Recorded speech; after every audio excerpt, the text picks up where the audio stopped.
Donc ce matin, je vais jumeler presque deux sujets ensemble, mais en fait, c'est un seul et même sujet. Nous allons continuer avec notre série de messages sur les attaques de Satan contre le plan de Dieu. Nous avons déjà vu l'attaque contre l'espèce humaine. Nous avons déjà vu l'attaque contre le plan avec le plan de Dieu. On a vu l'inoculation du péché dans Adam et Ève. Nous avons vu comment Satan voulait mettre sur pied une race hybride afin que Dieu ne trouve pas la personne pour lui écraser la tête. Nous avons vu comment que Satan, voyant en Abel le juste, qui probablement pourrait être celui qui va lui écraser la tête, comment il a porté Caïn à tuer Abel. Nous avons vu aussi comment Satan, ayant usurpé la domination des mains de l'homme, parce que Satan n'avait pas de domination, maintenant, vu qu'il n'est pas omniprésent, donc il a voulu que tous les hommes se rassemblent en un seul lieu afin de pouvoir mieux les dominer. C'était là le projet de la tour de Babel, que Dieu est descendu et que Dieu ayant confondu le langage des travailleurs, et ainsi la tour a dû cesser et la construction. Nous avons vu également dimanche dernier avec Athalie comment Satan voulait porter un coup au royaume dans lequel le roi des rois devrait prendre naissance dans la famille de David. Comme nous avons lu dans 2 Rois chapitre 11, Athalie, ayant constaté la mort de son fils Acasia, qu'elle dominait, alors ce qu'elle a fait, elle a entrepris de massacrer tous les enfants de race royale. Et comme on voit cela, et assurément vous l'avez étudié, parmi les pièces classiques, on a étudié Athalie de Jean Racine, vraiment qui nous a parlé de Athalie. Donc on a vu que cette femme était mue par Lucifer. Lucifer, parce que rappelez-vous, Genèse 3, verset 15. Tout ce que Satan fait, c'est d'empêcher que cet homme soit né. C'est tout ce qu'il veut. Parce que dans Genèse 3, verset 15, il est dit, je mettrai inimitié entre toi et le serpent. Le serpent qui symbolisait et Satan, Lucifer lui-même. Entre ta postérité et sa postérité. Celle-ci t'écrasera la tête et toi, tu lui blesseras le talon. Alors, la question qu'on s'était posée, laquelle des deux blessures est plus dommageable? L'écrasement de la tête ou bien la blessure au talon? La blessure au talon se guérira, n'est-ce pas? Mais quand la tête est écrasée, c'est fini là. C'est la victoire complète. Alors, c'est cette victoire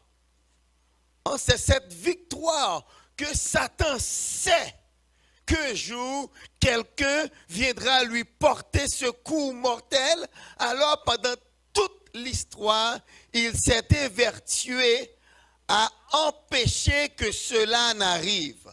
Donc, il a voulu le faire en tuant Abel. Dieu a suscité un autre enfant à Ève et Adam, Seth. C'est dans la famille de Seth qu'on a vu, on a commencé à invoquer le nom de l'Éternel après la naissance d'Enoch.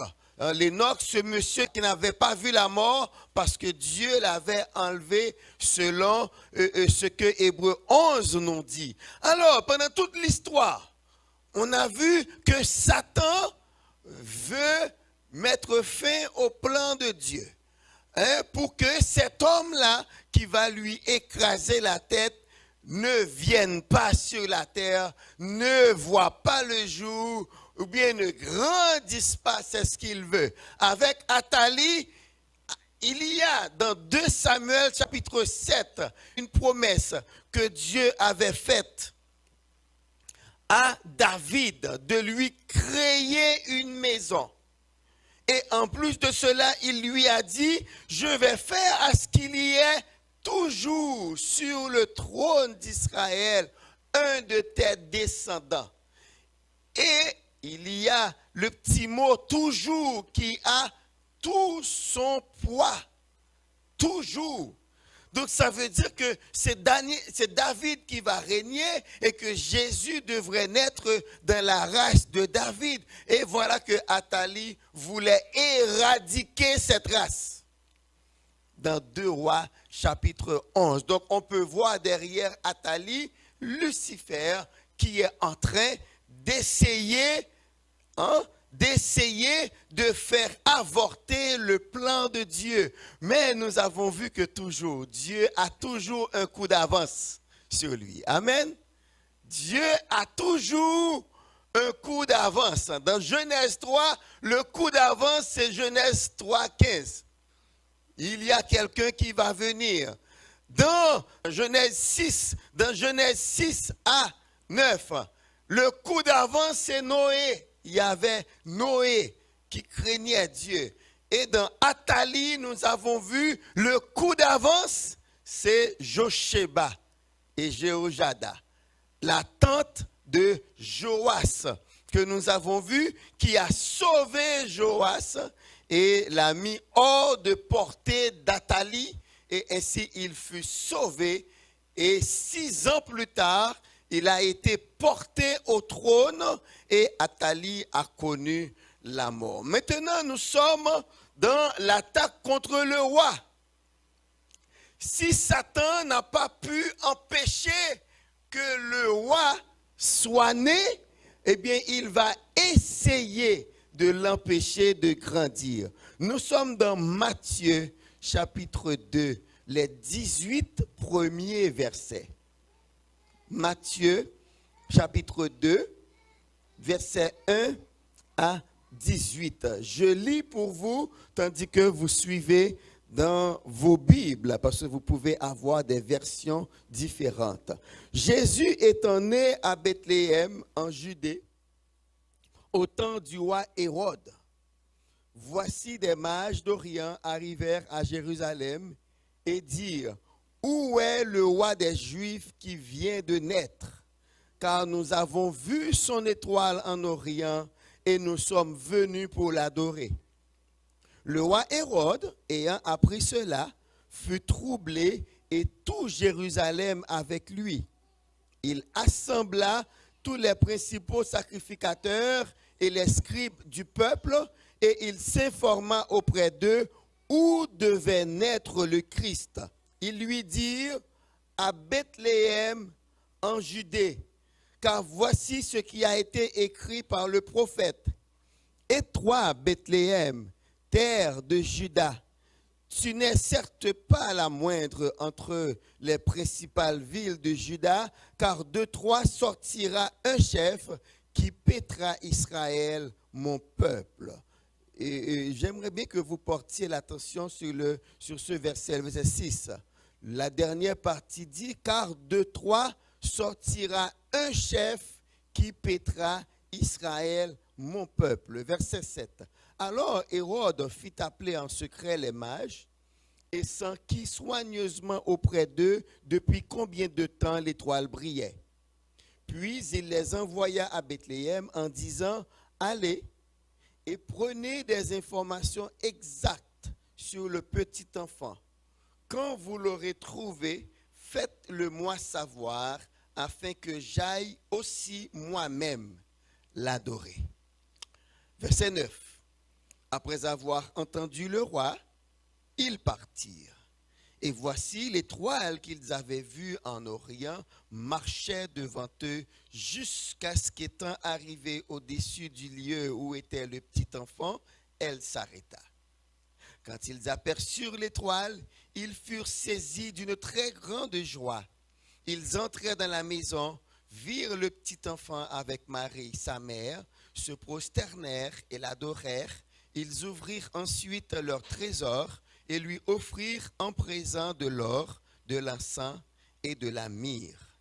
Puis, divinement avertis en songe de ne pas retourner vers Hérode, ils regagnèrent leur pays par un autre chemin. Verset 13.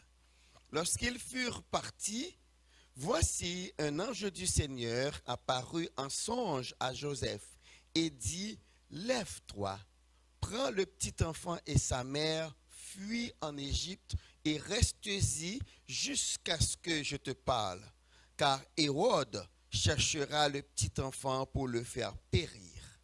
Joseph se leva, prit de nuit le petit enfant et sa mère et se retira en Égypte.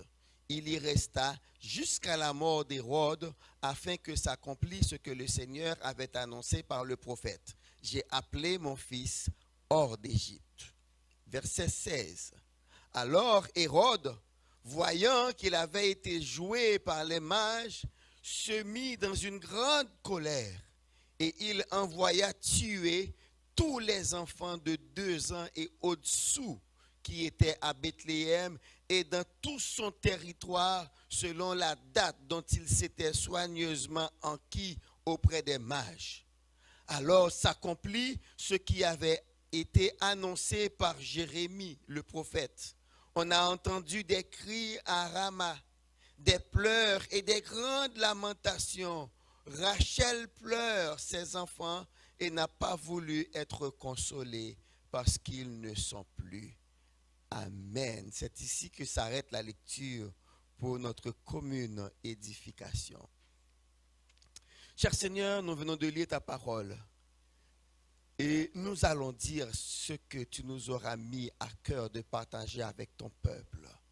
Seigneur, nous n'avons pas la science infuse, voire pour, Seigneur, parler de toi, mais nous comptons sur ton Saint-Esprit afin que des paroles puissent jaillir de nos lèvres et rencontrent chaque personne, ceux qui sont ici avec nous à l'église Béret et ceux qui nous suivent, Seigneur, sur YouTube. Nous te prions de leur adresser une parole qui va les aider dans leur croissance spirituelle. Au nom de Jésus, nous avons prié. Amen. Attaque contre le roi. Donc, ici, Hérode, dans Matthieu chapitre 2, Hérode vient d'apprendre qu'il y a un roi qui est né. Nous vous avons déjà parlé de ce paradoxe, parce qu'on ne naît pas roi. C'est la première fois dans l'histoire, et peut-être aussi c'est la dernière fois, qu'un roi, qu'un enfant est né roi. Parce que les enfants ne naissent pas rois. Même quand ils naissent dans une famille royale, mais les enfants naissent princes. Ou bien encore, on les déclare ducs, ou bien duchesses, princesses. Mais des enfants ne sont pas nés rois. Et voilà que Hérode vient d'apprendre qu'il y a un roi qui vient de naître. Or, à l'école dominicale, nous avons développé avec vous et nous avons vu ensemble ce qu'était le personnage d'Hérode. C'est celui qu'on appelle Hérode le Grand. Il est appelé Hérode le Grand à cause des grandes constructions qu'il avait réalisées. Il y a entre autres ce bâtiment qu'on appelle Antonia. Et il y a aussi le palais d'Hérode. Et lui, pour gagner la sympathie des Juifs, il avait fait agrandir et embellir le deuxième temple. Le temple dont les disciples avaient fait remarquer la construction par Jésus-Christ dans Matthieu 24. C'est de ce temple-là qu'il s'agit. Donc Hérode était un grand bâtisseur. Mais aussi, c'était un homme très cruel. Il avait même fait tuer ses propres enfants car il pensait qu'il voulait sa place, qu'il voulait le trône. On parle même d'une légende ou bien d'un proverbe qui existait du temps d'Hérode où on disait vaut mieux être le chien d'Hérode que d'être son fils. Parce que ce qu'il a fait subir à ses fils, il ne l'a pas fait subir à ses chiens. Donc c'est pour cela qu'on disait vaut mieux être le chien d'Hérode qu'être son fils. Et même ce monsieur, si vous lisez, si vous allez rechercher un peu dans Joseph, c'est lui qui rappelle cela et qui dit même, il avait demandé à sa mort qu'on tue quelques grands fonctionnaires d'alors pour être certain qu'à sa mort, il y aurait des pleurs. Parce qu'il savait très bien, et selon le livre des Proverbes d'ailleurs, quand les méchants meurent, le peuple se réjouit. Il savait très bien qu'à sa mort, les gens allaient se réjouir, mais il dit pour qu'il y ait de la peine, pour qu'il y ait des gens qui pleurent à sa mort, il avait demandé qu'on tue, qu'on arrête et qu'on tue quelques grands. Mais heureusement, on nous a fait dire que cette demande n'a pas été exécutée. Donc, à la mort d'Hérode, aucun grand fonctionnaire n'a été tué. Donc, voilà que Hérode vient d'apprendre qu'un petit enfant vient de naître et c'est un roi. Donc, ça veut dire, s'il est un roi, il est appelé à le remplacer. Ou bien, si c'est un roi, c'est son concurrent. Or, Hérode n'accepte pas de concurrent au trône. Et la Bible dit, il s'est enquis soigneusement auprès des mages pour savoir depuis quand ils avaient vu l'étoile en train de briller. Et la Bible dit, il leur a demandé, allez, prenez des informations exactes et revenez vers moi afin que j'aille moi-même aussi l'adorer. Mais pourquoi ne pas accompagner les mages tout de suite?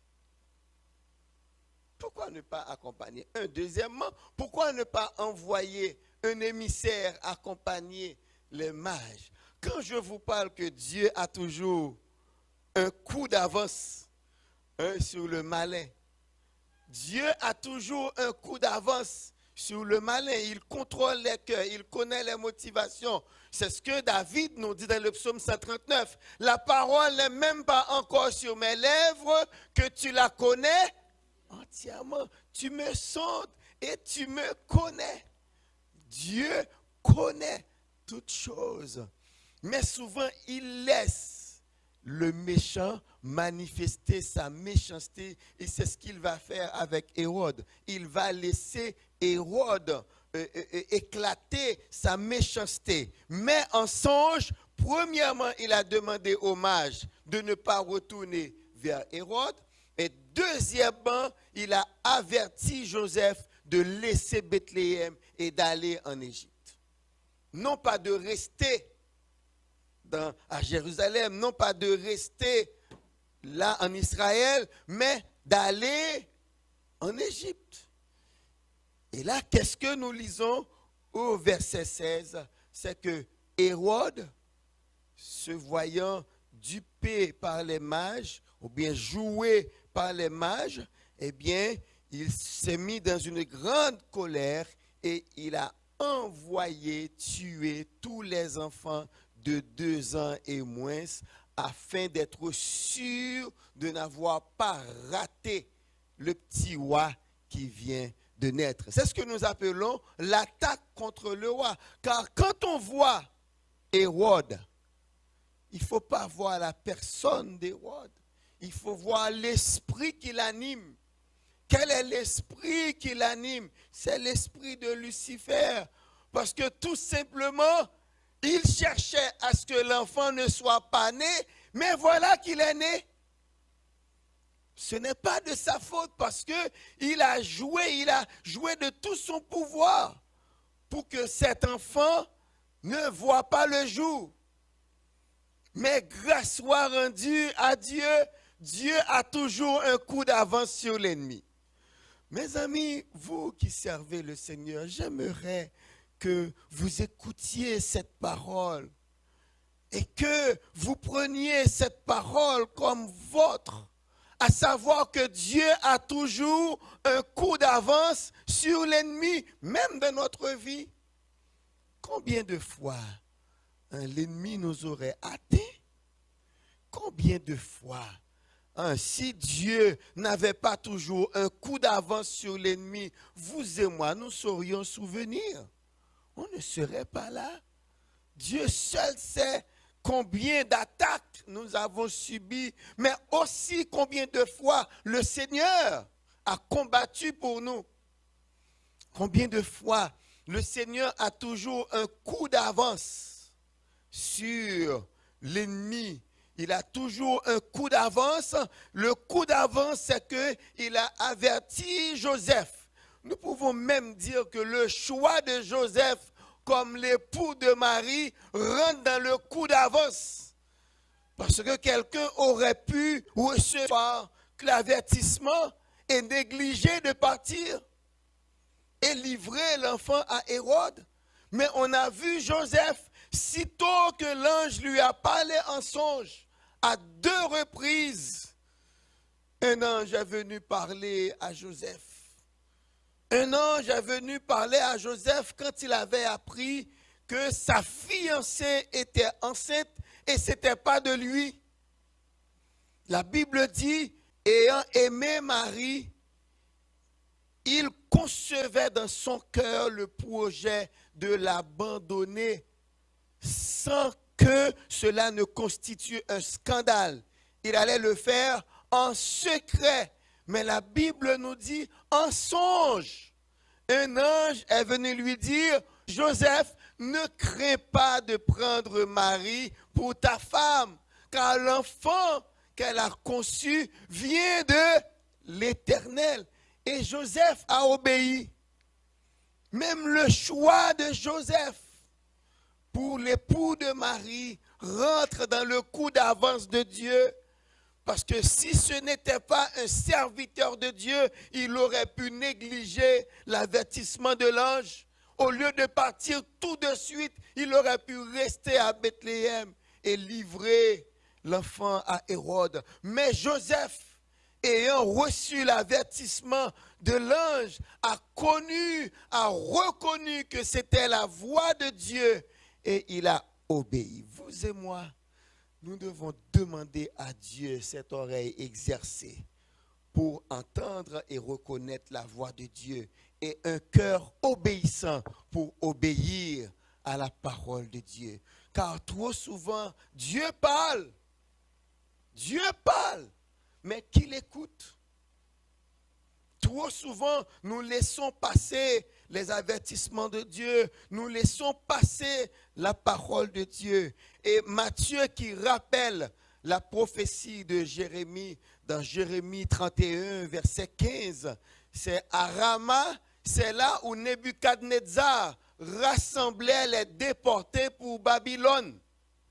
C'est là où Jérémie, lui aussi, il était mis parmi ceux-là qui devraient être déportés à Babylone. Mais c'est le gouverneur qui est venu et qui l'a enlevé du lot. Et Jérémie a rapporté comment les gens pleuraient parce que leurs enfants n'étaient plus, parce que Nebuchadnezzar les avait déportés. Mais Matthieu nous dit cette parole, c'était une prophétie sur Jésus. Parce qu'il dit, il y a beaucoup de femmes qui pleuraient et elles ne voulaient pas se laisser consoler parce que leurs enfants n'étaient plus. Imaginons un instant que Hérode avait réussi à tuer Jésus parmi les enfants. Que serions-nous aujourd'hui? C'est sûr, vous et moi, on ne serait pas là. Et vous savez, c'est Jésus qui eut à dire dans Matthieu 16, je bâtirai mon église selon la déclaration de l'apôtre Pierre. Je bâtirai mon église. Pourquoi est-ce que je fais le saut à l'église? Parce que vous et moi, C'est notre univers spirituel maintenant.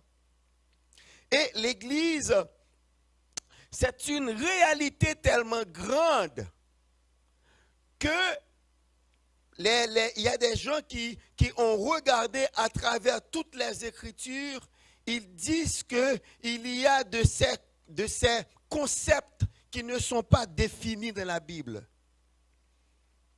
Si vous avez regardé la Bible, vous n'allez pas voir ce que signifie le royaume de Dieu. Que signifie le royaume de Dieu? C'est qu'on n'arrive pas à cerner le concept, mais qu'est-ce que Jésus-Christ fait? Il a utilisé plusieurs paraboles pour nous parler du royaume de Dieu.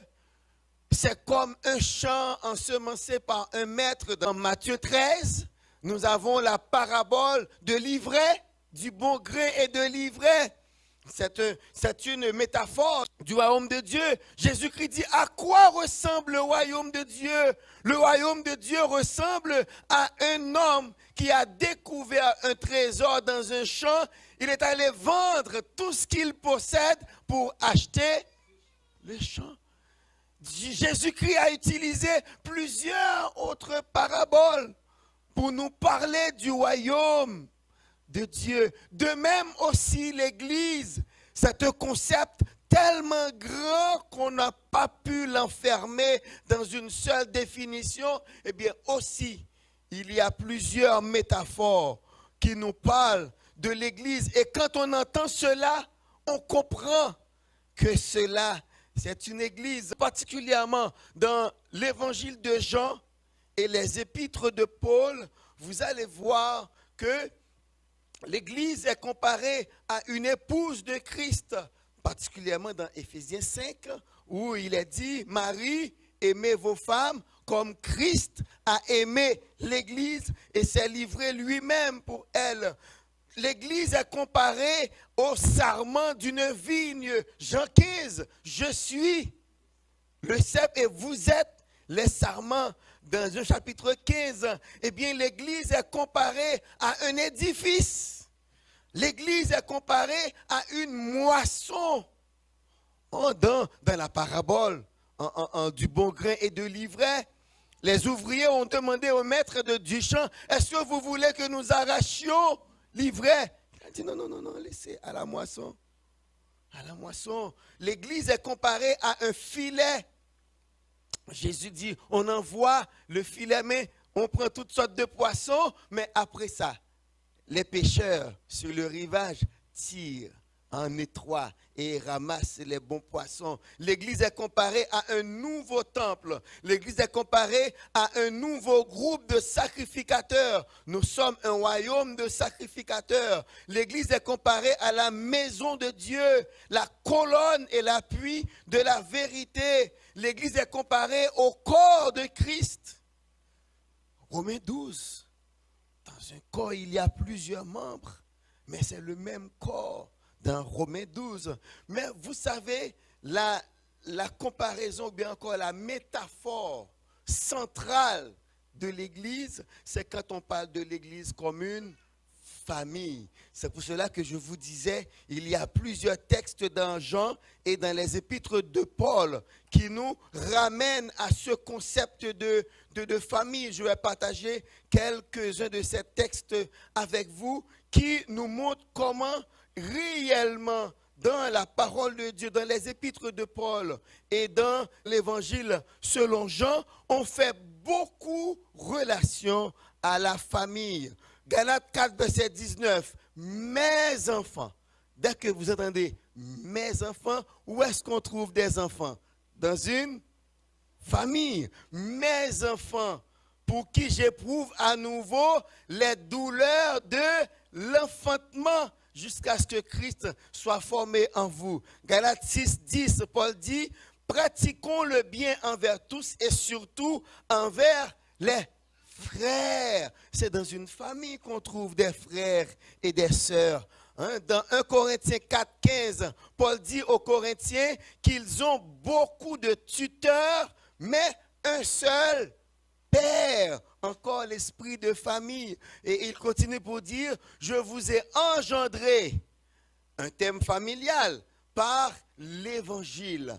Donc, encore dans Romains 9, 28, 29, Paul résume l'intention divine en disant que Dieu cherche à nous rendre conformes à Christ afin que son Fils soit le premier de plusieurs frères. Donc, avec Jésus-Christ, nous sommes dans une famille et c'est cela que le malin ne veut pas. Nous appartenons à une grande famille. Partout où vous alliez sur la terre, là où il y a un groupe de chrétiens qui se réunit, n'ayez crainte de les aborder. Allez au milieu d'eux, vous allez voir. Ils vont vous considérer comme un parent. J'ai vécu cette expérience pendant que je travaillais à Donnacona, proche de Québec.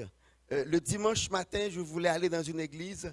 Et je suis allé sur Internet, j'ai trouvé une église. Je me suis habillé, je suis allé dans cette église.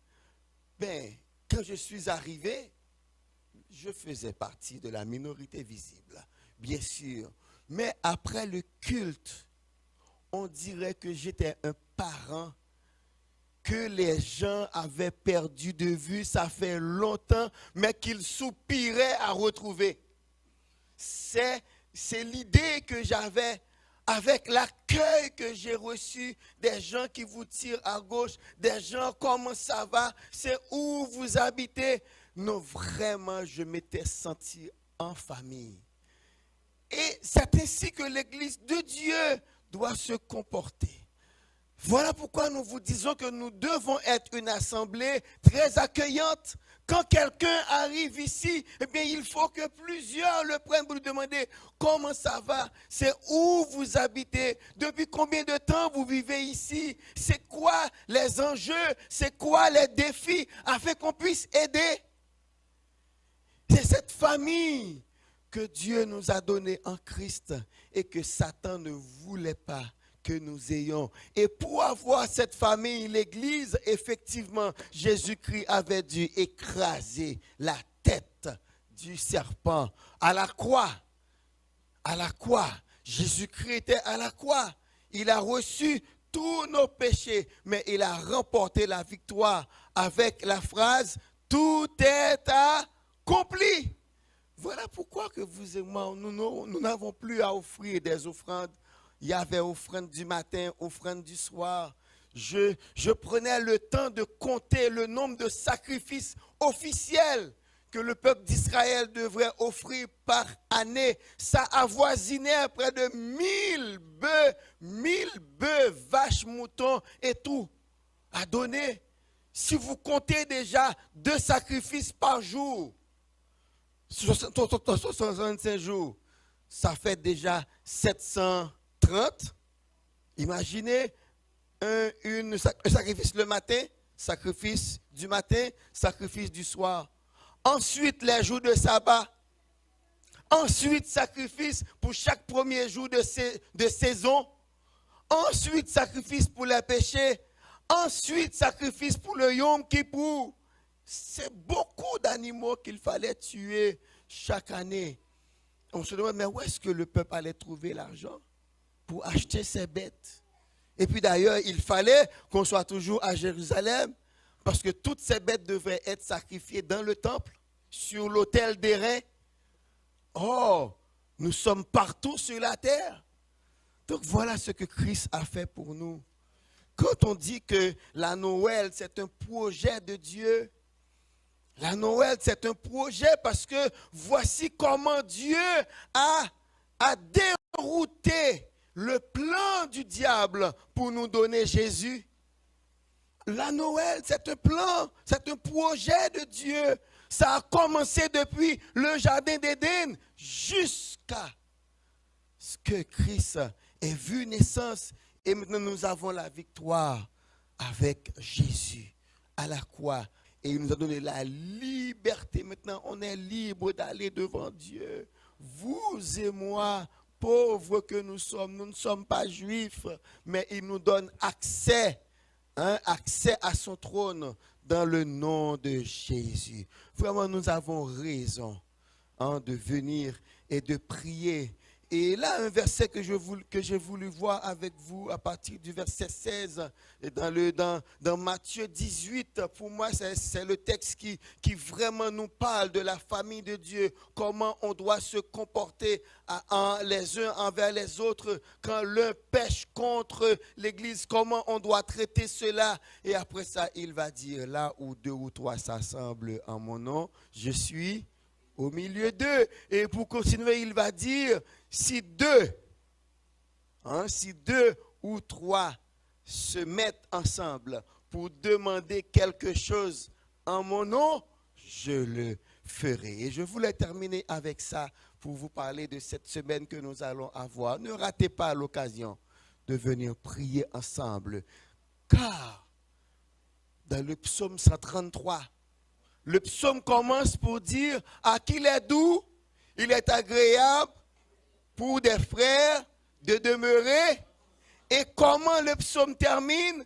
Car c'est là, il envoie la bénédiction et la vie en abondance. Mes amis, venez ensemble pendant toute la semaine afin de recevoir cette bénédiction en abondance en tant que communauté, en tant que famille de Dieu. Venons ensemble prier pour que le Seigneur nous accorde sa grâce pour toute l'année. On se met debout et nous allons terminer avec ce message et nous voulons lancer une invitation. Si vous êtes là ce matin, vous ne vous sentez pas encore partie de la famille de Dieu, je vous invite à venir faire partie de cette grande famille.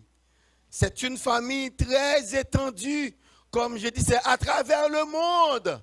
C'est ça le nom. Le mot église signifie tous les croyants du passé et du présent et du futur. Tous ceux-là qui croient en Jésus, ils font partie de l'église et ils forment la grande famille de Dieu. Si vous qui m'écoutez ce matin, si vous êtes là dans la salle, si vous suivez ce message sur YouTube, vous n'êtes pas dans la famille de Dieu, ne ratez pas l'occasion de l'être. Vous pouvez nous appeler, m'appeler 514-953-6435. Appelez-nous ou bien appelez quelqu'un que vous connaissez, un frère, une sœur qui est chrétien, chrétienne. Eh bien, ils sauront vous aider à rentrer dans la famille de Dieu et faire partie de ce grand peuple pour Dieu. Prions ensemble. Cher Seigneur, merci. Merci de nous avoir permis de nous réunir ce matin. Merci de nous avoir donné le privilège d'adorer ton nom, de glorifier ton nom. Nous avons chanté ta majesté, nous avons chanté ta puissance, nous avons chanté ta grandeur. Et merci pour ta parole, Papa, que nous venons de proclamer. Nous te prions, Père, d'accompagner cette parole de ta puissance, afin que cette parole puisse agir selon Ésaïe 55. Que, Papa, ta parole ne tombera pas sans avoir produit l'effet que toi tu veux selon ta volonté. Fais que, Père, cette parole produise l'effet que tu veux, afin que des âmes puissent être sauvées et passer des ténèbres à la merveilleuse lumière. Merci, Papa, que ton nom soit béni, exalté dès à présent et pour l'éternité. Amen et amen. Que la grâce de notre Seigneur et Sauveur Jésus-Christ, l'amour du Dieu le Père, la communion du Saint-Esprit reste et demeure dans notre cœur, contrôle nos pensées et nos faits et gestes dès à présent jusqu'au grand matin de l'éternité. Et l'Église dit Amen. Soyez bénis au nom de Jésus.